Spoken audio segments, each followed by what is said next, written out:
on a game day. My God, Game 4 is here, and we are going to continue to get you ready on the oil stream, brought to you by Boston Pizza. We will be live, Windermere Boston Pizza. We will be there on next Wednesday, the 21st. That's next Wednesday. And Tommy, are you right next to the rink? I'm at the rink. Yeah, I know, but it's loud. It sounds like you're right next to the ice. Yes, like the Golden Knights are finishing up. Clanging off bars. But are you on the first level? Is that what it is? Yep. Oh, okay, yeah, that makes sense. Yeah, it's way louder than usual.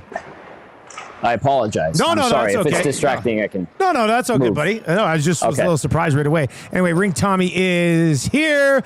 And yeah, lots to get to. The O-Stream is brought to you by Boston Pizza. If you've not yet checked out their playoff menu, it is absolutely delicious.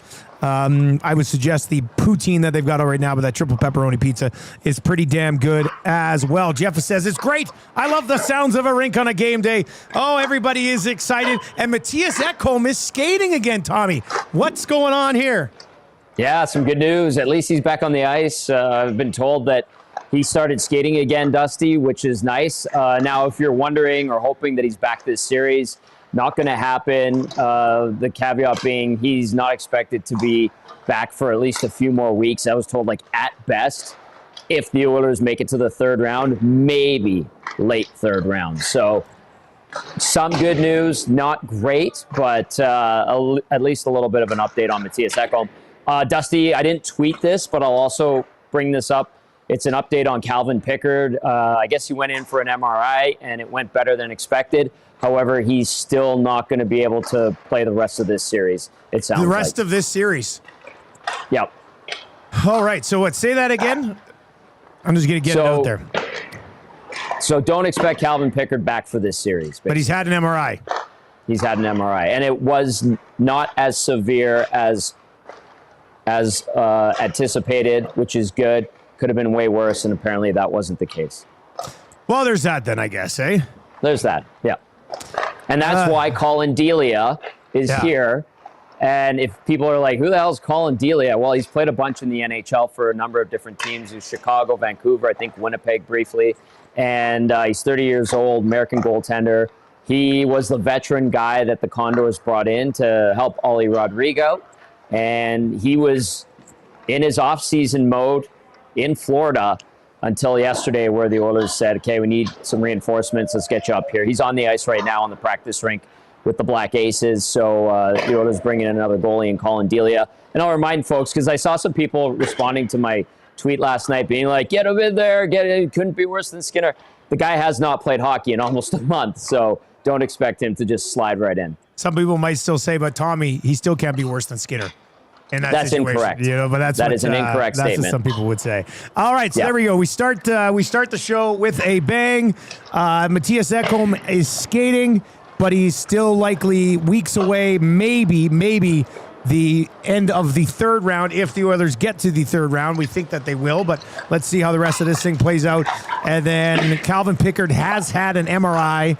It's not as bad as maybe they thought, but he will be out for the rest of this round, which then, I mean, it's a Skinner show now, Tommy. Does the team find a way to play better in front of him? He needs to be better too. But, everybody does. Well, that's the thing. Last game, how much, Tommy, and we'll get into it a little bit later on the numbers game, but how much do you read into the fact that they looked awful last game? And some people say it's because Skinner's in net and they play worse when he's in net as a team. I personally don't buy that. I said it on the post-game show. There are others, some of our colleagues, who think that the team plays better in front of Calvin Pickard. I just think Stu Skinner has been rattled this year. His confidence shaken, obviously.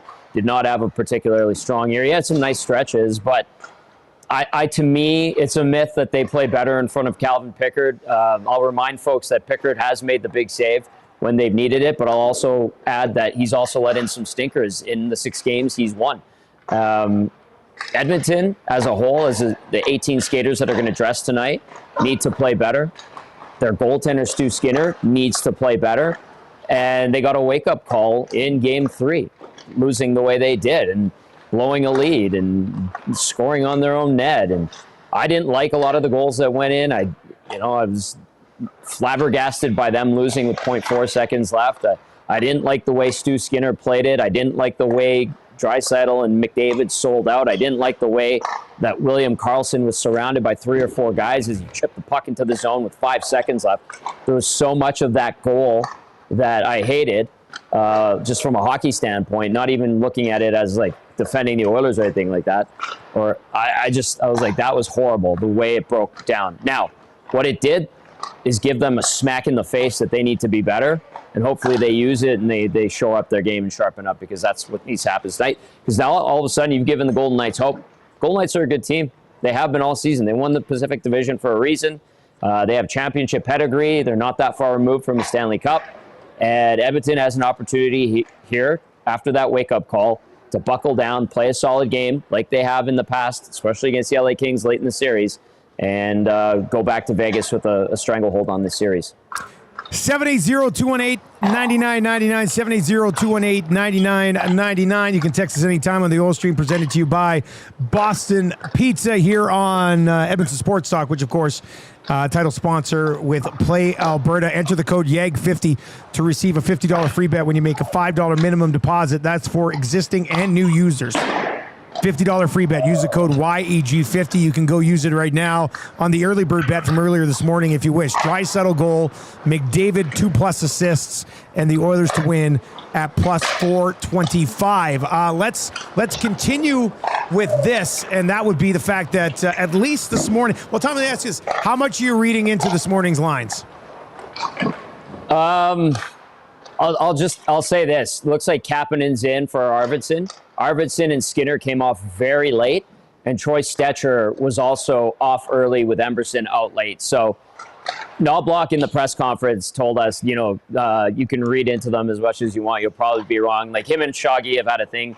They've gone back and forth, and I know he was kind of playing around with it. But I do anticipate Draisaitl and McDavid are going to be split up tonight.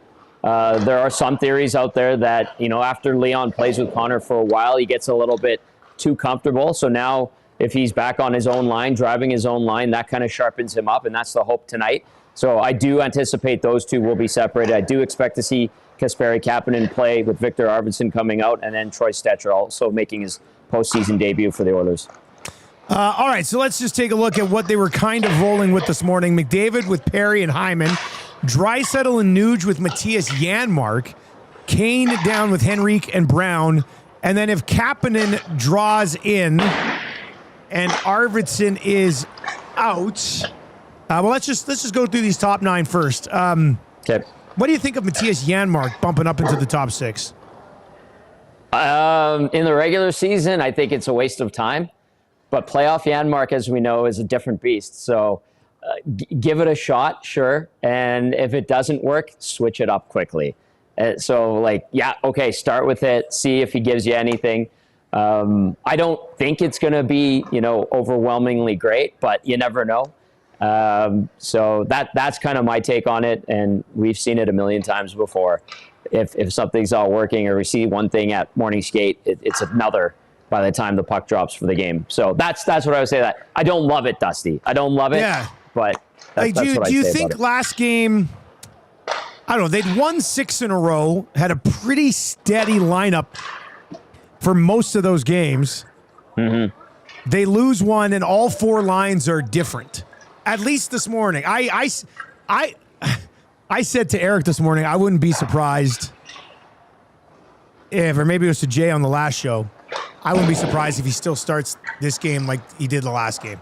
And maybe Kapanen's in for Arvidsson, and he goes from there. Like, what game was it where it looked like they were going to switch it up against the Kings, and then they rolled it back the exact same way from before, right? Like, he's already done this once in the playoffs. So I don't. It seems a bit drastic to me to switch up all 4 lines after your first loss in 7 games.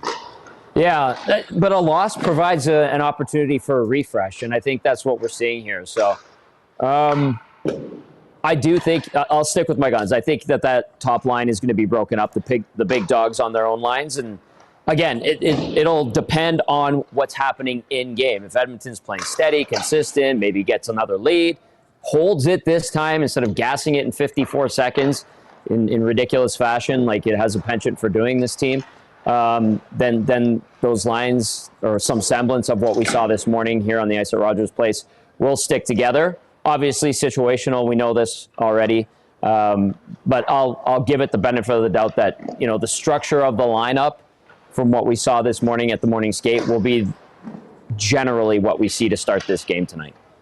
All right, your thoughts on this then, folks. 780-218-9999, 780-218-9999. Hey, boys, can you guys check this? Guys, can you guys check the stream?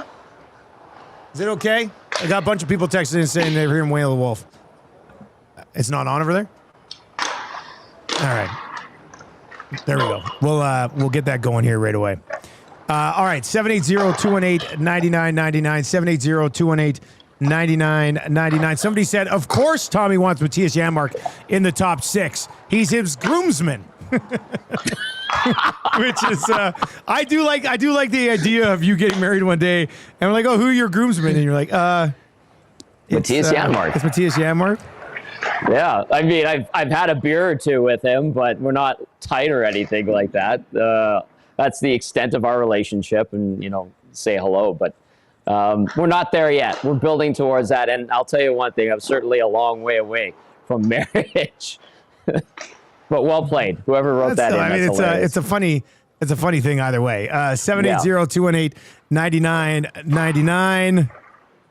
Oh, this is good. Andrea texting in saying, secured the goods. Can I get a win yeah shirt?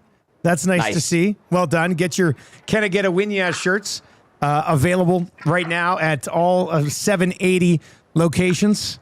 Best damn shirt that they have, so go pick one up today. Ontario Mome says, Dusty, again, Darnell Nurse has been a drag on every partner he's been with in these playoffs. He had such a good regular season, now has reverted back to being a minus. His patented synchronized swimming technique is getting picked apart by Vegas. Tommy, your thoughts on Nurse in the regular season compared to the Nurse that we've seen so far in the playoffs?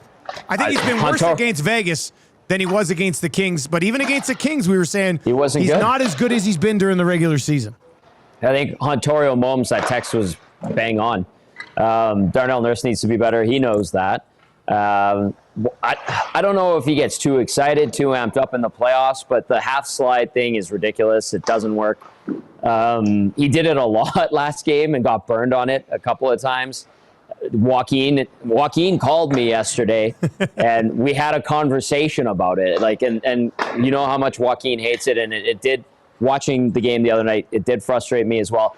There is a big contrast between Nurse in regular season this year and Nurse, the playoff performer this year.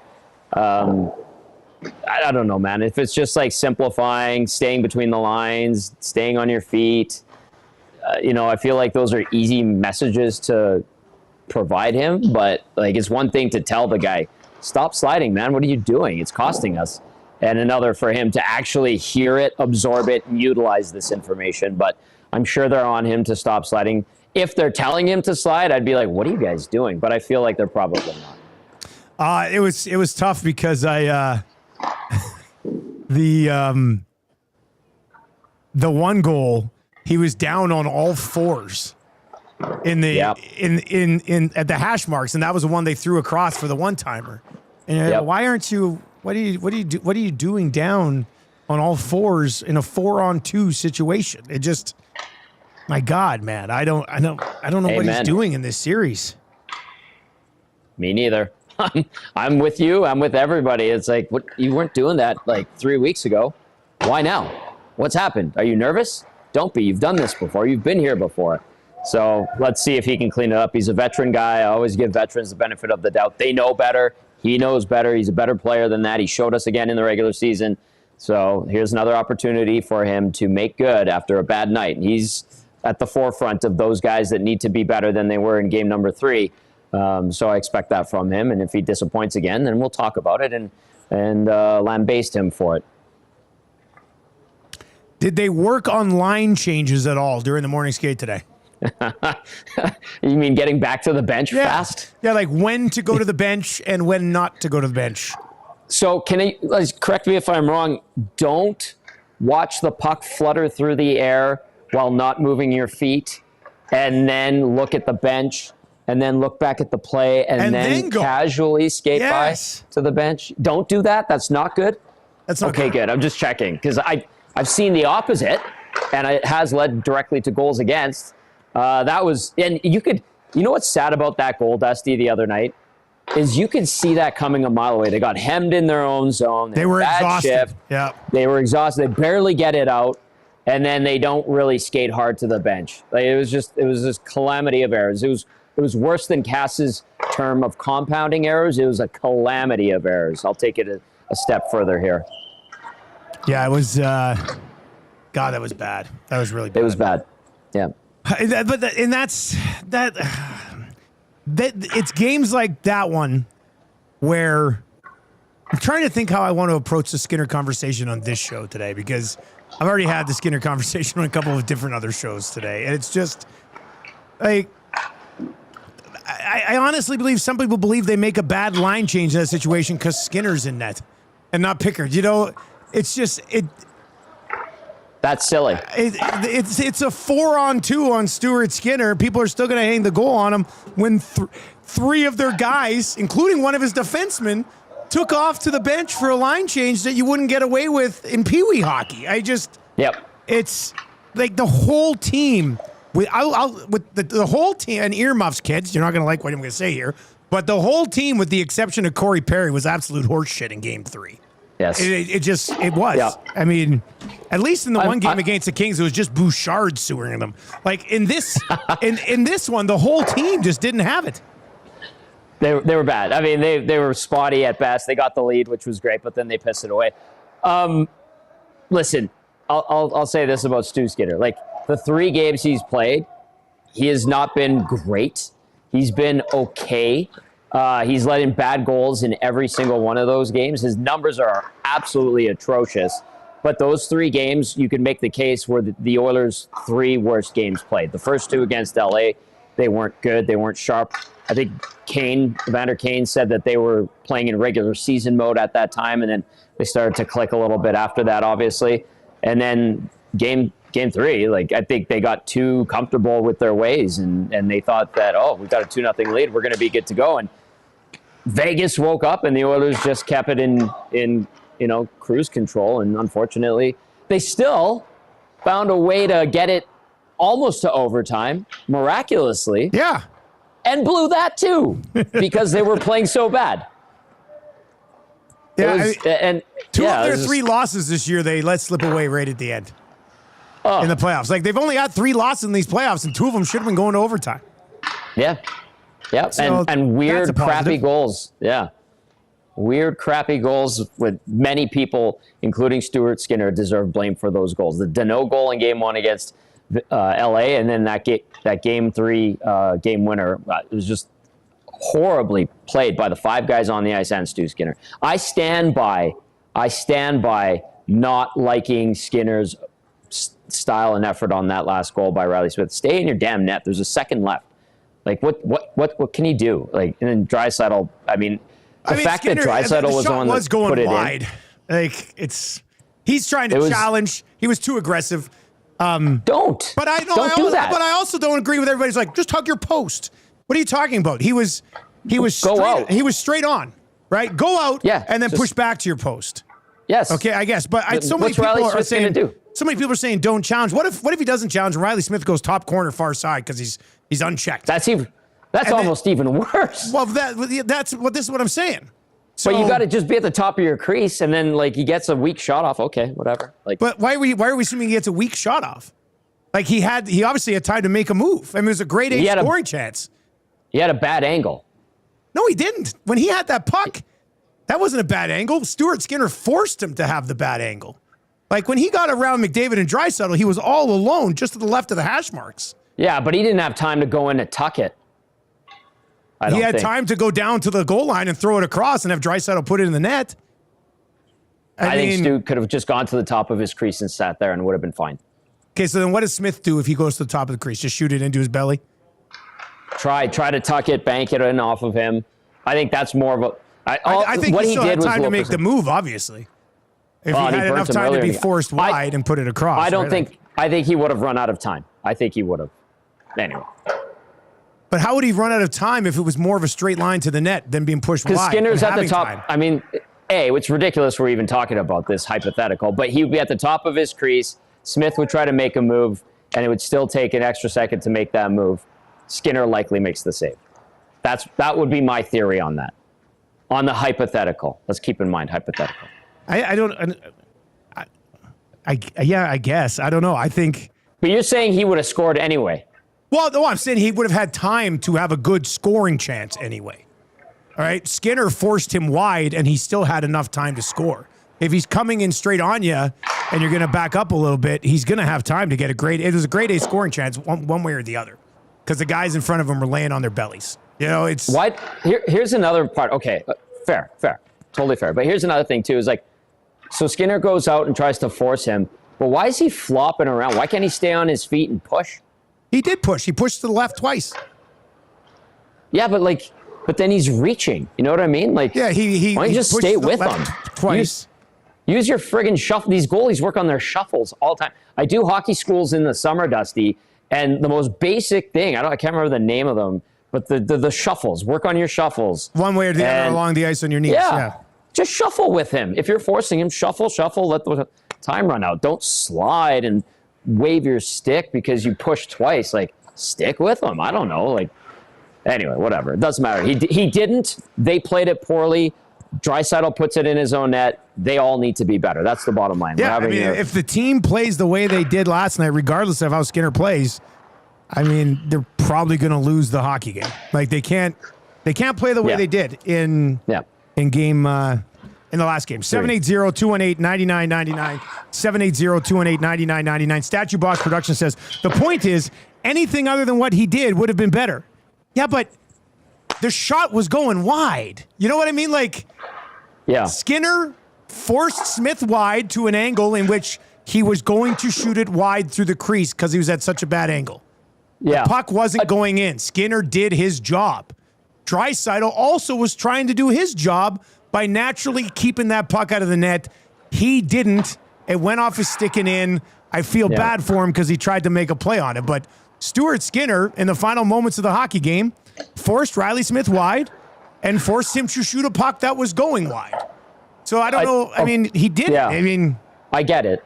I'll just say this. Gager, who played goalie in the National Hockey League and understands goaltending far better than I do, he said to him that seemed like a lack of confidence move and decision by Skinner, although he understands why it was done.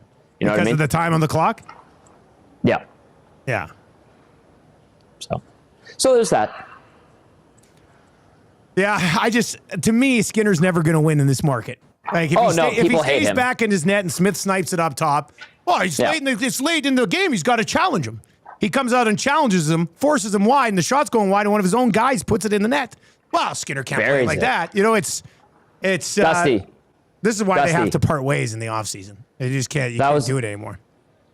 That finish was a 50-goal men's type of finish. I'll tell you that much. Yeah, right there. Buried it. Make no mistake about it. All right, 780-218-9999. 780-218-9999. Millsy says Skinner straight up said he wouldn't have played it that way had it not been the very final few seconds, right? So timing-wise, he's thinking, okay, well, I'm going to press him. And he pressed him wide enough to shoot it wide, and it just happened to go off one of his own guys. It's something that, I don't know, Tommy, do you read? We've had people texting in today saying, this is the Hiller challenge moment. This is the turning point of the series and maybe the playoffs for the Oilers. And I think they're a better team than that. But where do you come out on those takes? I disagree. I would say it's closer to the game one loss, like we talked about. Like, that's a good point. They've kind of already been through this one. Yeah. And that's a great point.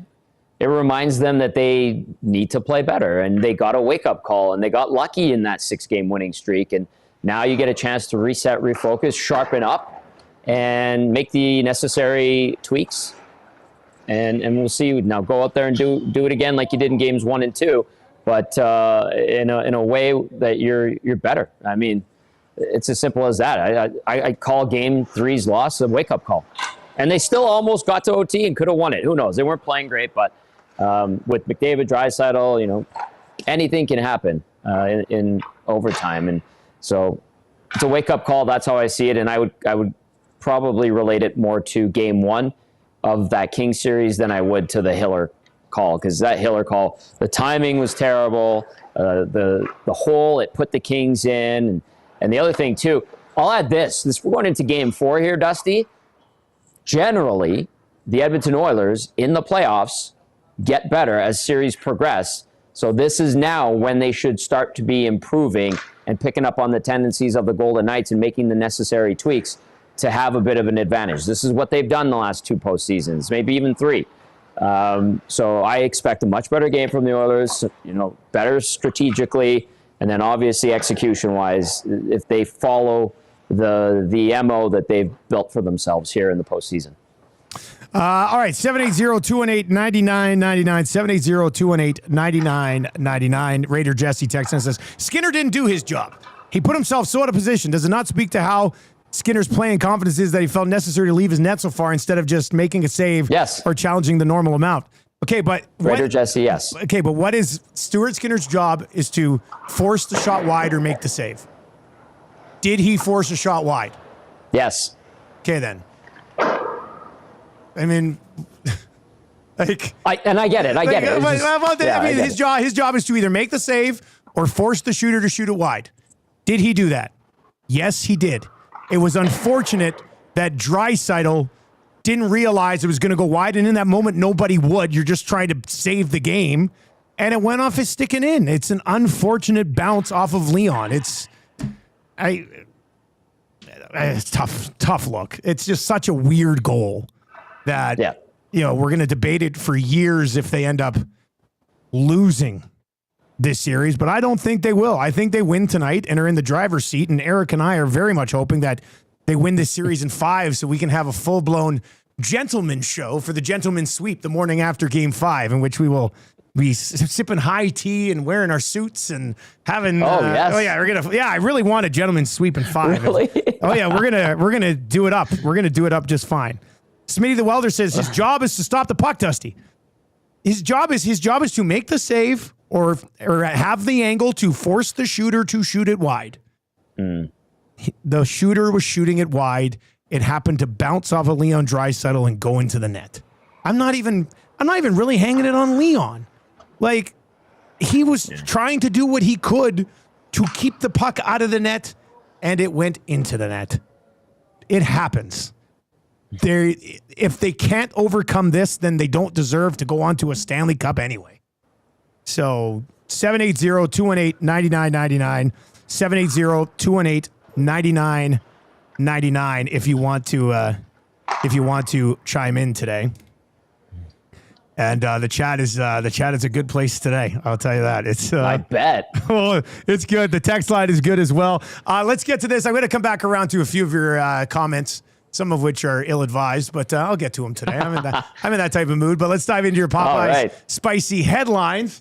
Popeyes has got something big coming down the pipe here too. We'll have more details on that as we work away over the next couple of weeks. But Popeyes right now, if you're looking for a bite to eat for lunch today, swing on by. They got the value menu there. They've got the classic chicken sandwich as well. It's delicious. What can I say? And try the poutine. It's one of the most underrated poutines in the city. There are some reports out there that Kenny Holland is, in fact, going to be the next general manager of the Los Angeles Kings. What do you think about Kenny Holland going to try to get his revenge, fine-tune the Kings, and take down the mighty Oil, Tommy? I'm kind of not surprised at all. And I honestly think that he would be someone who puts the Kings over the top against Edmonton if they inevitably play for a 5th consecutive spring next year.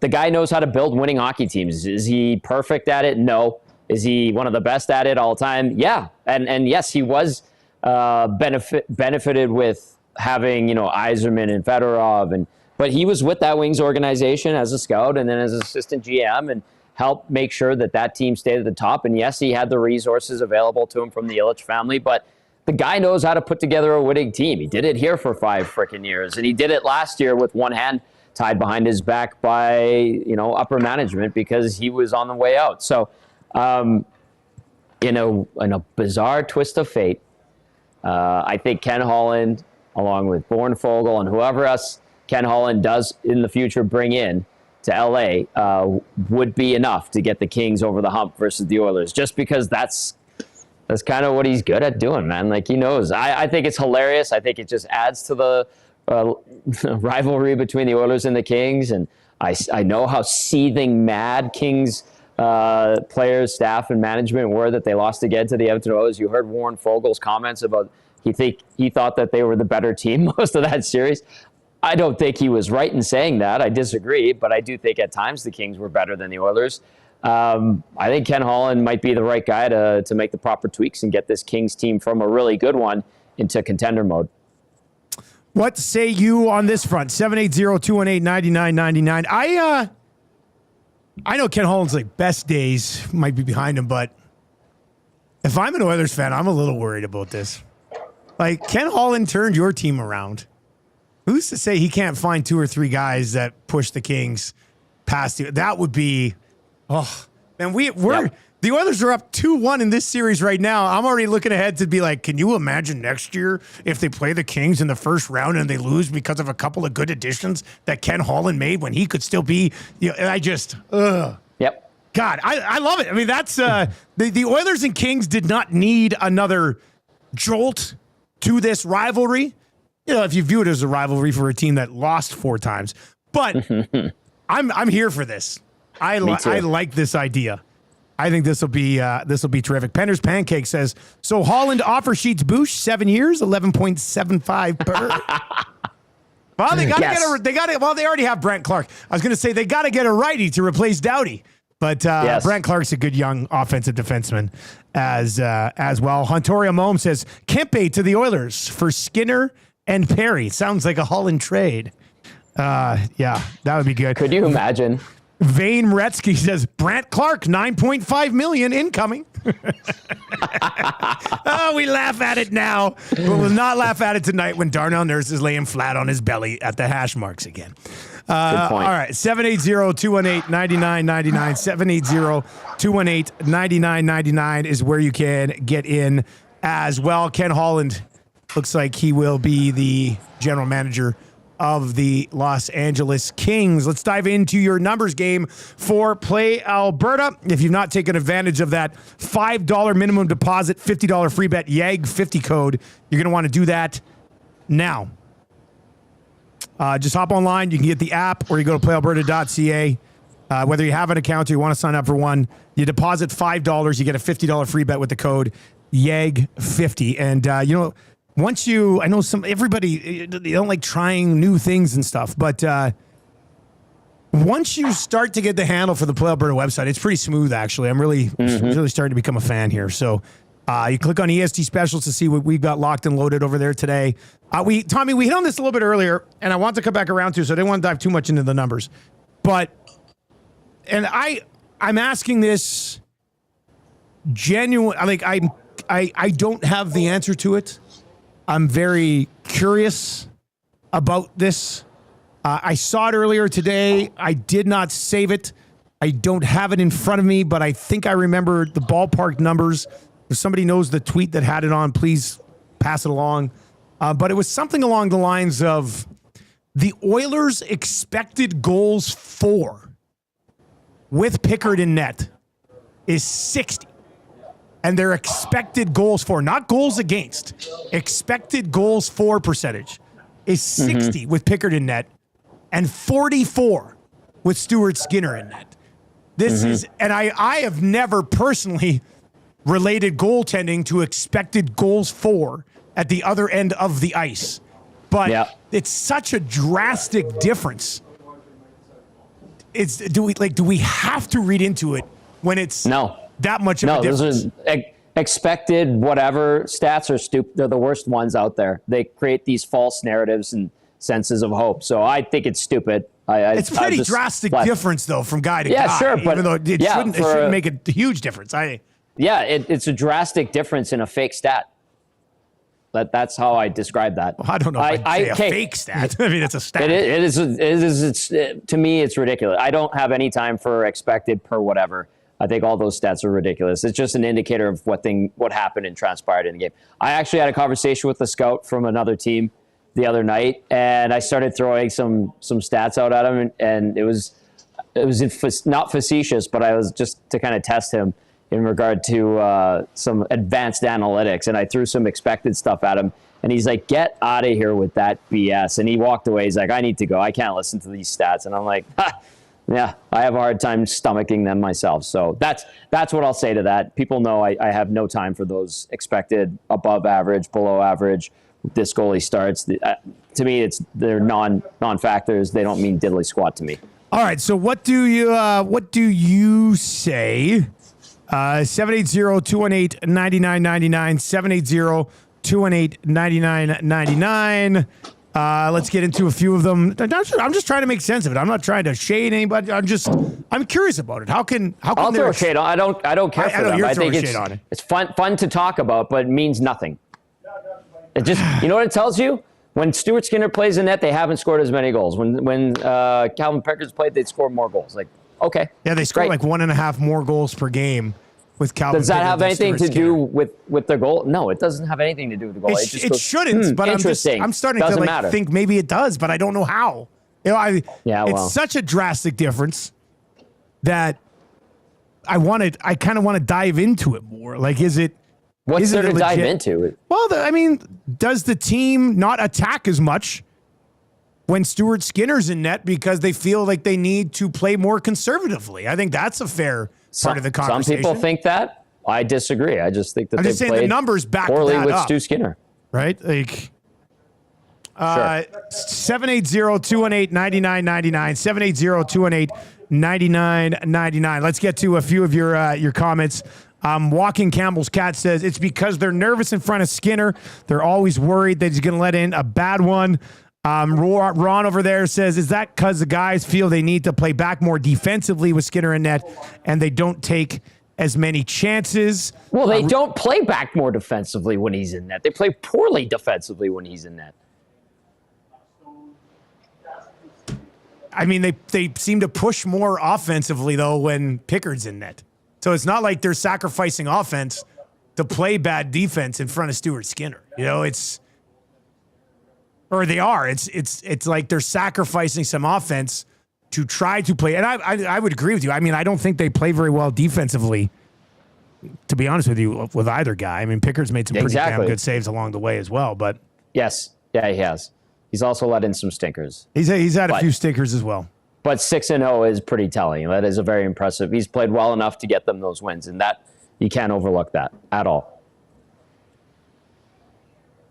All right, let's see here. Stubbs09 says, Dregs and analysts say they can say they don't play differently in front of different goalies, but as someone who has played multiple team sports, confidence in a goaltender does play a role. Shaggy in St. Albert is very excited to see panic tomorrow morning on my face if they were to lose tonight. Penner's Pancake says, I was leaning Tommy off the top, but I'm leaning Dusty on this take now. I love how it's swinging back and forth both ways. Lingus says stats can confirm anything if you look hard enough on it. Cactus Cup Potato says Pickard on average plays against weaker opponents. Obviously, the Edmonton Oilers would score more in those situations. Jamov says, are these playoff stats too small of a sample size to even care? And you know what? That might be the best point that I've seen, because I'm sitting here going, how can it be so drastic? And maybe it is just because one guy's played 6 games, the other guy's played 3. Danny T says, Dusty, it's like saying I expect 3 more beers tonight due to the stress. But if my buddies come over, then my expected beers number is going up. Yes, that's a great comparison. I love that, Danny T. Well done. Round of clicks. That's a good one. Statue Boss Production says, when you push for offense, the other team is more likely to get odd man rushes. Skinner struggles hard with those. They may be trying too hard to prevent that. It's an interesting way to look at it as well. 780-218-9999 is where you can get in. Library Pat says, is this discrepancy with the Oilers' expected goals really just an anomaly? Maybe there are similar discrepancies with other teams. Has anyone checked that? Library Pat, we don't care about other teams. Come on, man. We're just going to read what pops up right in front of our face here.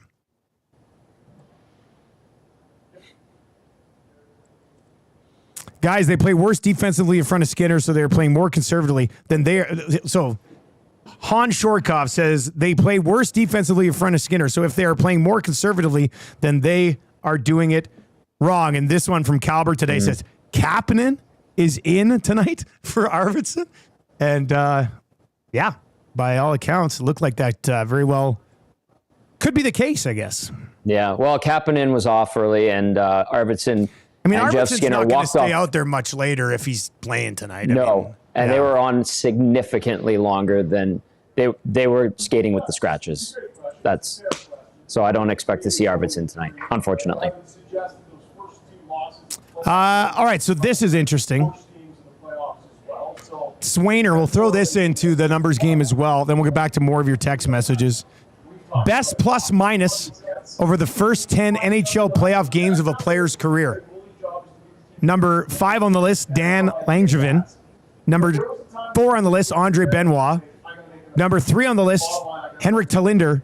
And then the tie for top spot on this list is Al Iafrate and Jake Wallman at plus 12. He's tied for the best plus minus start over 10 NHL playoff games in a career. What do you think of his play so far in the playoffs?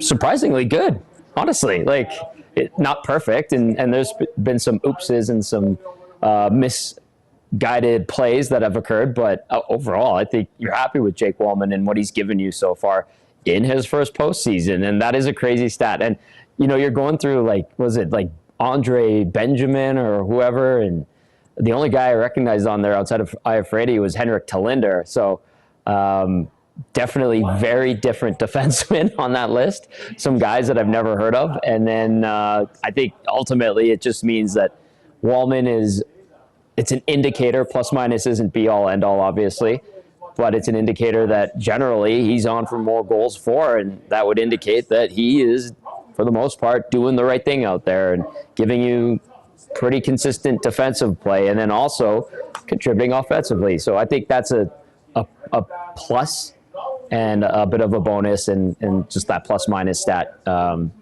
is a little indicator of that. Again, just like the expected goals per 60, whatever, you read it with a grain of salt. You're like, oh, neat, okay, cool. Keep playing good. Don't get scored on, and maybe chip in offensively. And I think people will be like, that's all you ask for from Jake Wallman. All right, 780-218-9999, 780-218-9999. The Gourdfather's in and says, Kapanen is this team's worst option. Anyone but him. But as you pointed out, Tommy, they're hoping for some speed, I guess. Yep. Well, listen, he skates fast. Well, he doesn't do anything with it. And then there's no end game. Problem. Yeah, it's just like, look at that. That's nice. And then it's like, well, what did it result in? Oh, a turnover in the offensive zone, or he button hooked and puck got pinned against the wall.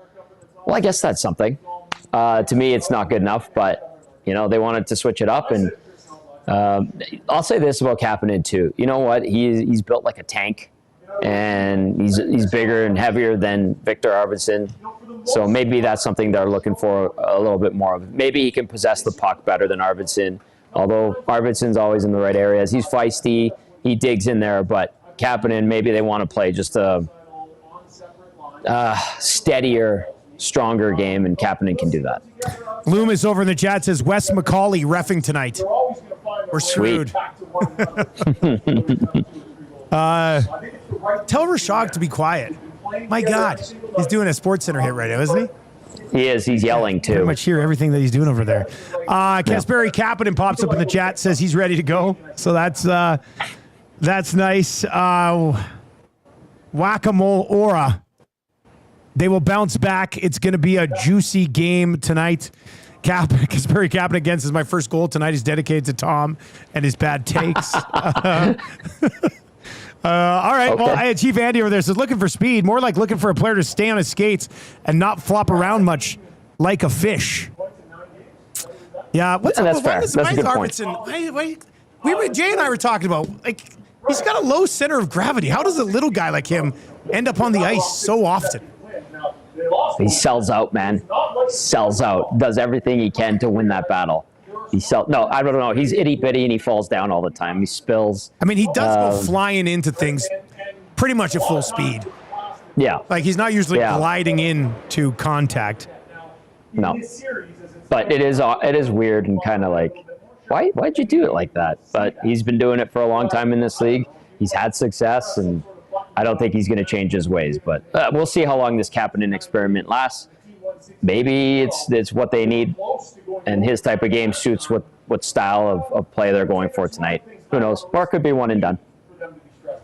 All right, I do want to get to this one from D-Rock. I was going to skip over it, but it's just too juicy not to bring up. D-Rock texts in at 780-218-9990. It says, with Holland going to L.A., does he go after McDavid? Sure.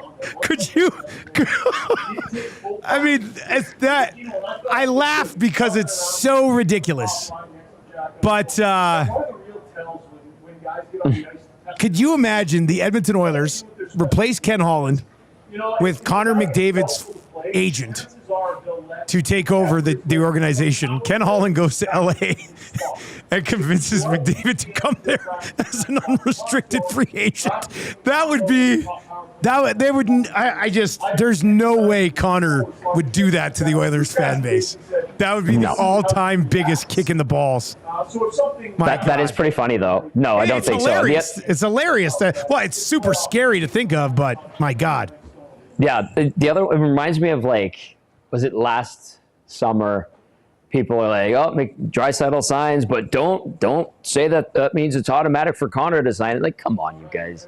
Like, that's clickbaiting. That's just silly. So a few people reporting, oh, that doesn't necessarily mean Connor's staying in Edmonton now that Leon signed. It's like, oh, if you are dense enough to believe that, you deserve the 1 minute in ads you had to watch to listen to that shit.